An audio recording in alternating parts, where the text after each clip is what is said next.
of the cornerstone of this nation. And the cornerstone of this nation is the Constitution is important, the Founding Fathers is important, but free labor allowed all that to stay. And as a descendant of a slave, and when I say descendant, I don't mean anything long. My great-grandmother taught me how to sew a button on a shirt as she was sewing blankets that we still use in my house. Her mother was born enslaved. So that's how close slavery is. I know how to sew a button because a slave taught her child to, and that child taught me to. That's how close. So I think that I'm excited that progress is happening, but I know on the other side of that progression, Breonna, Mr. Floyd, brother that was killed here, there are martyrs. And we've long been martyrs for the progression of this country. And I hope that as we enter into another martyrdom, another black person has died at the hands of the state. I hope that we enter this coming out determined to see justice on the front end and not only when we're angry. I hope that coming out of this, the young people that are in the streets organizing, continue to organize in the time of peace like they are in time of war, because they're organizing effectively. They're causing systemic change in the immediate and not some protracted campaign. And I support that. And plot, plan, strategize, organize, and mobilize.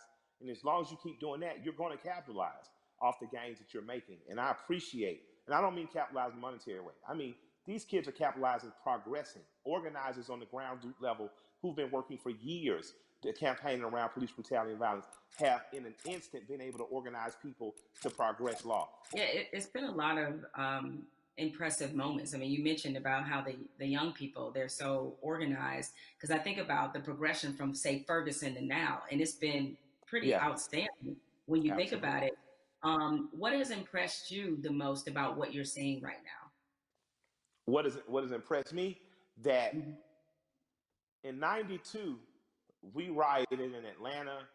There were riots in other cities. There were riots in Los Angeles. But there was such a stronghold on information. Local news wouldn't let what other cities know until after it was over. What's impressed me is the ability to use technology. We haven't gotten as efficient as Hong Kong, but it's coming. You are seeing at a day and age where in an instant people are able to mob on a place, people are able to say what needs to be said and go and get ghosts. You're seeing in an instant what our grandparents were able to do. Like we have a house party app in which people can sit down on that house party app. You can organize with those 8 people to know what are we going to do in school, what are we going to do in local school boards, what are we going to do with city council. Our grandparents used to have to do that in the basement. Now you're able to do it over your phones and organize effectively and immediately. So I'm impressed by the level of organization I've seen. Because when I was an organizer at 15, 16 years old, we'd have to literally meet for 30 days to plan something that you might strike that might be 3 hours or even 30 minutes, but you're constantly there. These kids are able to do it, and these young people and these organizers are able to do it in a blink of an eye. But that only happens when you train like Floyd Mayweather. Organizers are like Mayweather. They never not training, and I think that these are the people, again, that we should be looking to follow in these times. But you dropped a mention of the House Party app. Mike, are you on House Party? You use it? I just found out about it. I got the cool people in my life hooked me to what's new. The 2 apps I'm most interested in right now are House Party, and there's an app called Convos that allows me to speak directly back and forth with people. That's a lot cooler than sometimes Twitter where stuff gets lost in translation. But, I'm still over there tweeting with the angry moms and dads. Shouts out to the old folks. I think about where activism was on this issue in particular when Ferguson happened, and looking at it now, and while there was definitely a lot of positives that came out of Ferguson, particularly the Black Lives Matter movement, seeing the level and the difference is that clearly there was a lot of lessons learned there, and they've applied them now, and so it definitely seems much more cohesive, and that's been impressive.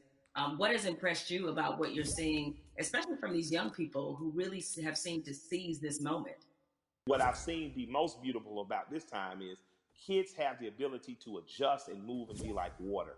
They're truly plotting, planning, strategizing, organizing, mobilizing. The skateboard kids came in. Usually you would see in the 60s, black people look like me. We make public protests. We get our heads split open. Sympathetic whites and allies and people who truly believe in freedom, justice, and equality entered the stage. Now, not only are you beating black people, you're dragging off white people. Like, and it became a tapestry, a unified front to give us our most basic civil rights and acknowledge our human rights. That tapestry is happening again, and it's happening in a bigger and better way. I was talking about those skateboard kids. I saw those kids first come in as defenders. When police were hacking with people with batons, they held up the skateboards to protect them. Most kids who skateboard, my kids skateboard, most skateboard kids in the South don't look like me, right? But I saw the skateboard community literally come in and save protesters from beatings. And then they got really frisky and they started attacking back. And I was like, this is, although I don't want violence in the streets because those kids deserve to grow to be adults without being soldiers against the state that their parents pay taxes to. It impressed me that the proletariat showed government that you work for us. And in this moment, we are exercising our right to make public display of the evil that has happened. It makes me proud that I live in a country that has long promised equality, rarely given it to people who look like me, people who don't look like me defending it. You made an interesting note and observation about the skateboard crew. And I think anybody who's watching has noticed that it's not just black people who are out here protesting. No, it's not. It's a tapestry of people. It's a tapestry of people. The Amish. The Amish. Yeah. Wasn't that crazy? I didn't even know the Amish saw the news. I was thinking, who told them?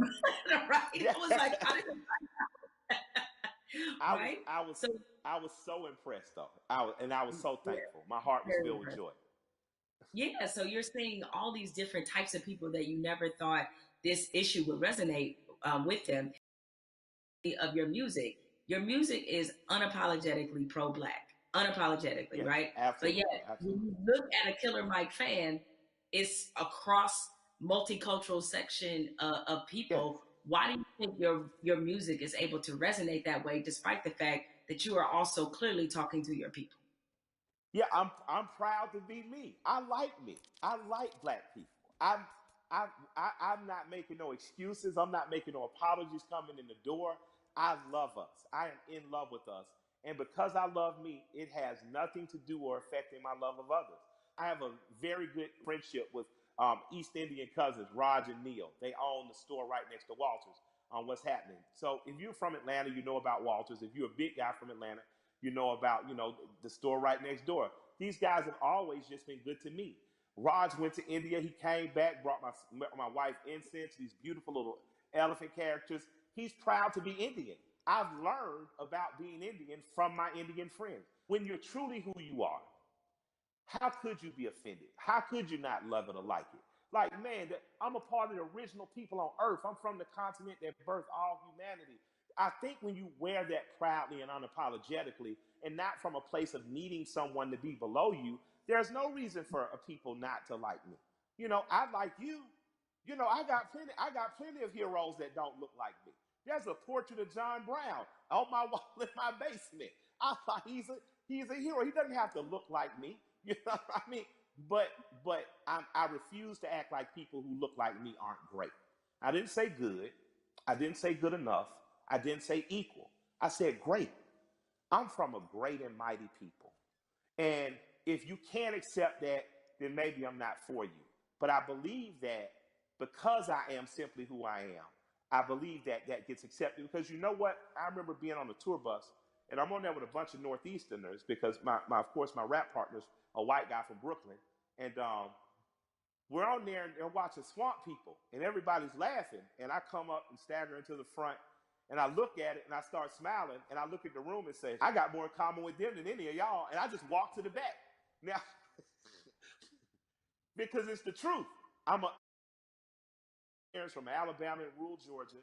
I grew up more like people on those shows. So I think across cultural lines and across racial lines, people identify with me, but just because I'm your typical American guy. You know what I mean? And I have some special things. I'm not going to deny that I'm special. I was a smart kid, went to Morehouse, had an understanding of some cool stuff. I married a beautiful woman. That helps, But I think that ultimately what resonates with people is that I'm a regular guy. One of my best friends in the world is a white guy from Brooklyn.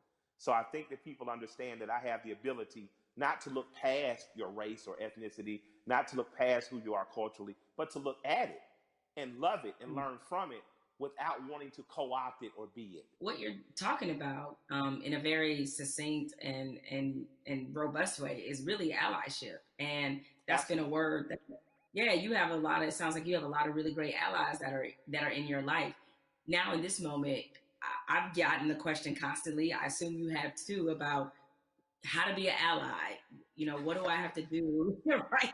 I've had so many conversations with white people, like really good friends of mine in the last Yeah. 2 weeks, where all right, guys, I appreciate your enthusiasm, but Yeah, but hold on. hold on a second, relax.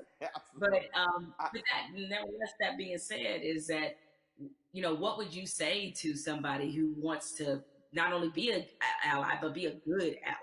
If you want to be a good ally in this moment, white corporation, white person with the means, that's a worthy allyship.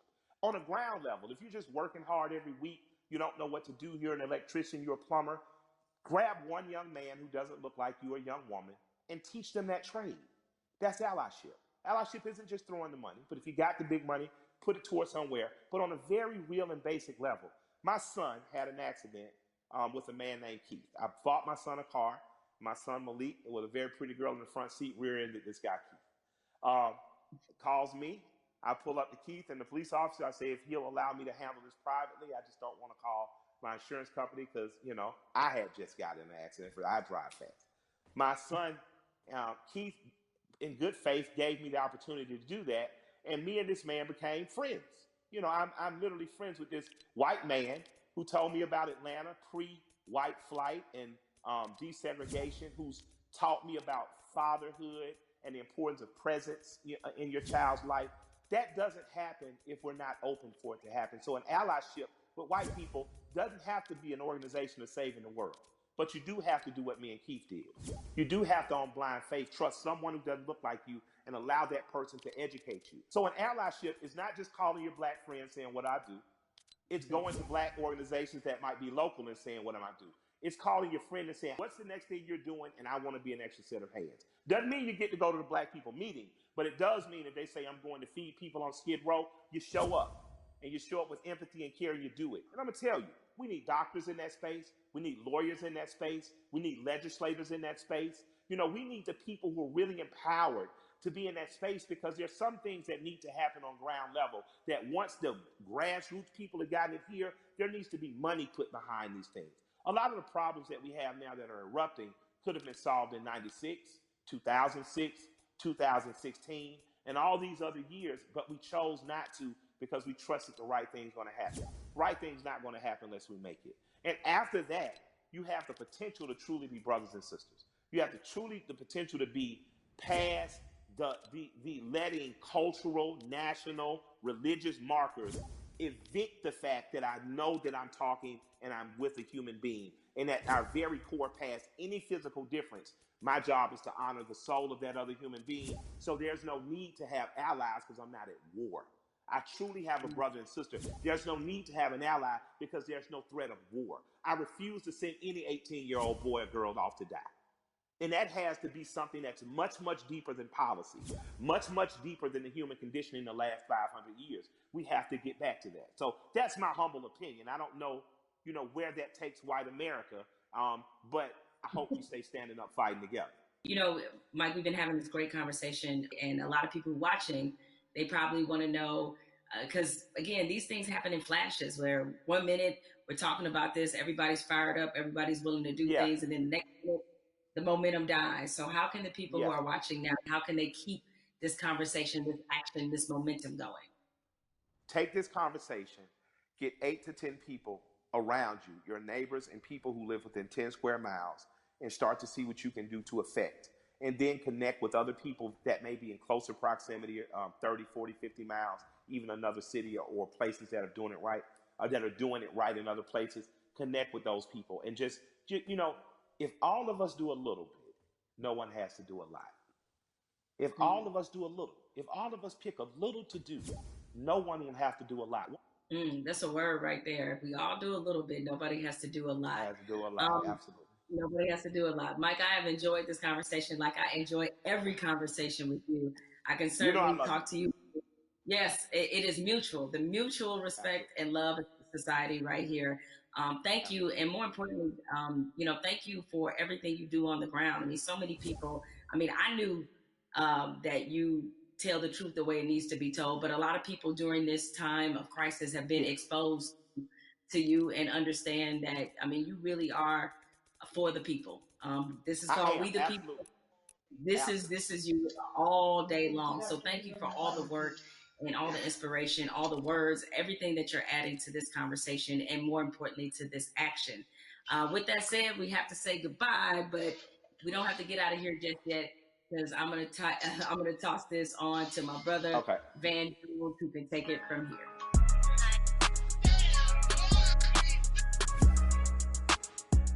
Jamel and I, we spent the past hour, we've been talking to Killer Mike, we've been talking to Elaine Welteroth. We also got a chance to see that amazing video from Lil Baby. Jamel, what did you get from your conversation with Killer Mike? And more importantly to me, what do you make of this moment that we're in? The one thing you can always expect from Killer Mike is blunt honesty. I think that's why a lot of people look at him as a really credible voice right now. He's honest about what he knows and honest about what he doesn't know. So I think when you have those elements, that's going to always make for a pretty good conversation. I'm with you. I mean, this moment at the same time is welcome. It's also a little bit surreal in terms of what took us so long to get here to make sure that we're not always starting from ground zero every time we have to have a significant conversation about race. Why do you think it's different this time? Because there have been videos before, and yet people still now act like they're shocked. Help me understand what's different this time from your point of view. What's your theory? It's two things that I think stood out about the George Floyd video. One, there was no yeah, but. And granted, in my mind, we've seen videos where there was no yeah, but people nevertheless invented a yeah, but. But in this one, there really wasn't one, even if you were Stretch Armstrong trying to stretch and find one, there just wasn't one. What always has just stuck with me is the look on this officer's face as he was kneeling on George Floyd's neck. It was so cold. It was as if this were Thursday. And he showed such a little emotion, remorse, any emotion you want to name. He didn't show any of that as he killed a man in the middle of the street with bystanders looking on. So I think it's that situation, coupled with the fact we had already been reeling from Ahmaud Arbery, we had already been reeling from Breonna Taylor. And even though the situation wasn't fatal, there was definitely a storm of frustration at what happened with Christian Cooper. So this all together leads us to this moment where finally, even the most adamant naysayers who wanted to pretend as if this wasn't a structural problem, what could they say? I mean, there was nothing else that could be said, and I think everybody who was already fed up decided now is the moment, now is the time. The world has slowed down because of COVID-19. If we are going to address this, this needs to happen now. I've never seen 20, 30 million white people asking black people for leadership. That's interesting because they start, well, what do you want me to do? And I'm like, well, I don't know. Google is a powerful tool. I don't know. I'm realizing now, though, that this is an honest question. How do you think that we as African Americans and our allies can rise to meet a moment like this and actually accept the fact that we may actually have a couple million new allies? And how do we deal with that? That's new for us. I'm glad you used the word leadership because there's a difference between us being put in a leadership position and us being put in an educational position. The educational part, we are long past, right? Like we don't want to be educating anybody else about race. We're not here to soothe you. We're not here to make you feel better. But leadership is something different. And it looks different depending on how you want us to take that leadership. Certainly, we are accustomed to being a voice on these issues. We're accustomed to setting the agenda. It's fine if we continue to lead in that direction.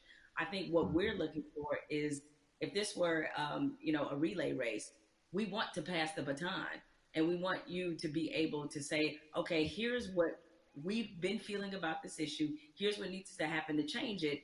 The other part of this race is that you got to be willing to run it just as hard and as fast as we are. Because if you're not, that's why we remain stuck in the flying pattern that we've been in for hundreds of years and decades as we've tried to reconcile this issue. So we have to figure out what is the most useful way of allyship. We see a lot of people throwing statements around. We see a lot of people throwing money around. We need that to be a focused effort, and more importantly, to be vocal about it.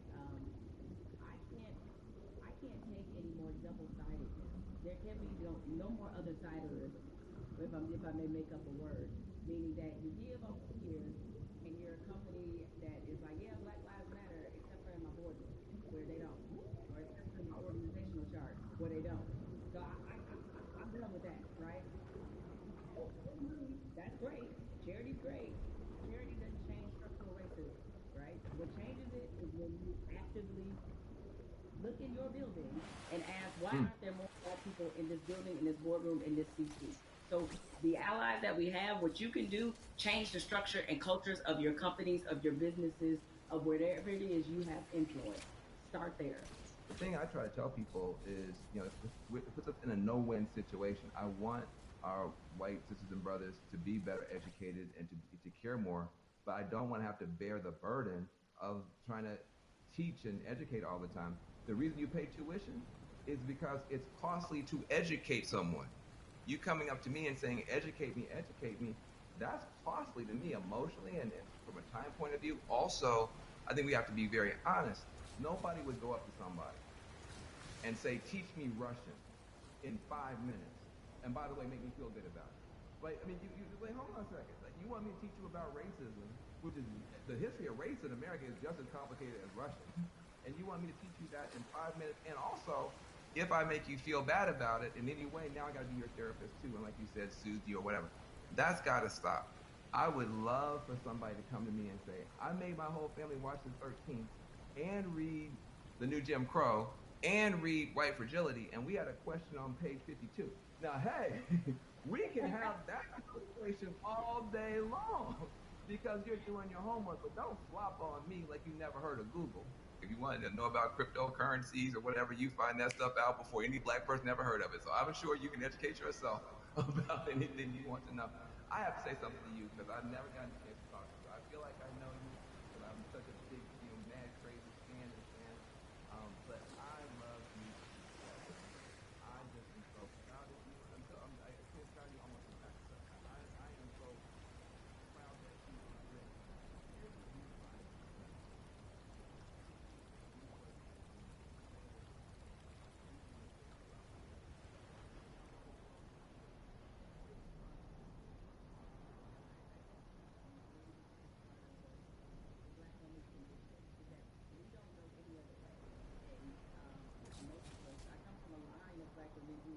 Just like this. My mother's like this.